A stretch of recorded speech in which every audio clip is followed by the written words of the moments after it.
Баршаңызға сәлем, YouTube каналыма қош келдіңіздер.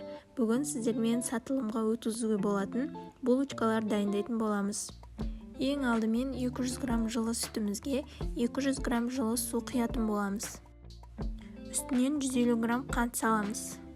Және де 1 шай қасық тұз, 80 грамм ертілген сары май қосып, жақсылап араластырамыз.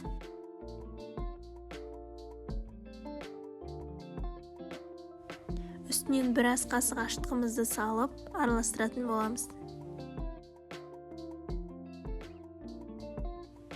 Бетін жауып, жылы жерге 10 минутқа қойып аламыз.